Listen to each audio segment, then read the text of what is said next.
Hello friends, எல்லோரும் எப்படி இருக்கீங்க? நல்லா இருக்கீங்களா? நான் நல்லா இருக்கேன். இன்றைக்கி வந்து லஞ்சுக்கு வந்து எங்கள் வீட்டில்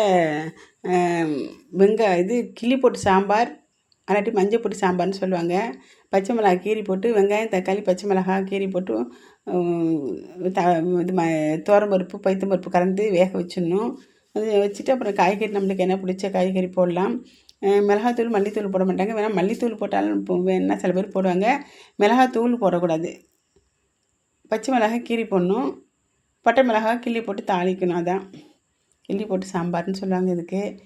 இன்றைக்கி எங்கள் வீட்டில் கிள்ளி போட்டு சாம்பாரும் உருளைக்கிழங்கு வறுவலும் தான். உருளைக்கிழங்கு வேக வச்சு வெங்காயம், தக்காளி, கருவேப்பிலை, கருவேப்பிலை போட்டு தாளித்து தேங்காய் பிரிஞ்சிருவோம், மஞ்சத்தூள், மிளகாத்தூள்லாம் போட்டு வறுக்க வேண்டியதாம்மா, எண்ணெய் ஊற்றி ரூபா. அதான் இன்றைக்கி எங்கள் வீட்டில் லஞ்சுக்கு. நீங்கள் போன வாரம் வீடியோவில் கேட்ட வீடியோவில் கேட்ட விடுகதைக்கு விடை வந்து சொல்லிடுறேன் இந்த வீடியோவில். நீங்கள் சில பேர் வந்து வீடியோ பார்த்துருப்பீங்க, சில பேர் பார்த்துருக்க மாட்டீங்க. அதனால் நான் அந்த விடுகதையையும் சொல்லி விடை சொல்லிடுறேன். வகை வகையாக தெரியும் வண்ணப்படம், கண்மூடி காணும் காட்சி படம், அது என்னன்னு கேட்டிருந்தேன். அதுக்கு விடை வந்து கனவு. சில பேர் சொல்லியிருந்தீங்க, சில பேர் சொல்லலை. அதனால் நானே சொல்லிட்டேன். இந்த வீடியோவில் விடுகதை வந்து அடிக்காமல் திட்டாமல் கண்ணீர் வரவழைப்பாள் அவள் யார்? இதுதான் இந்த வீடியோவில் விடுகதை. தெரிஞ்சால் கமெண்டில் சொல்லுங்கள். தெரியலன்னா நான் அடுத்த வீடியோவில் நான் இந்த விடுகதைக்கு விடை சொல்லிடுறேன்.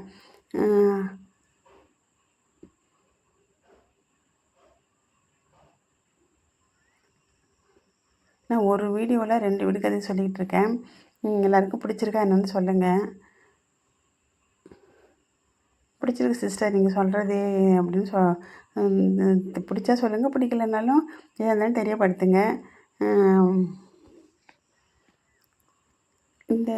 இன்றைக்கி பிறந்தநாள் காணும் அனைத்து சகோதர சகோதரிகள், திருமண நாள் காணும் அனைத்து சகோதரிகளுக்கும் என்னுடைய திருமண நாள் வாழ்த்துக்களும் பிறந்தநாள் வாழ்த்துக்களையும் தெரிவிச்சுக்கிறேன்.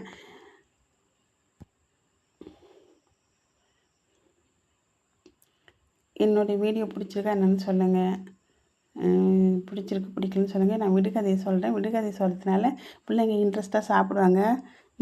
தூங்கக்குள்ளேயும் நம்ம இந்த விடுகதையை சொல்லி தூங்க வைக்கலாம் பசங்களை. இது ஒரு நல்ல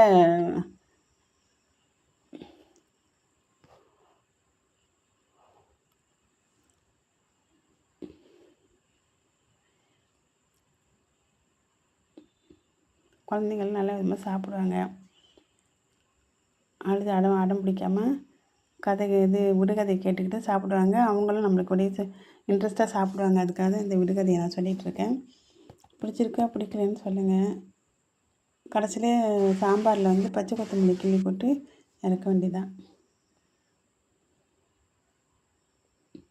தேங்க்யூ.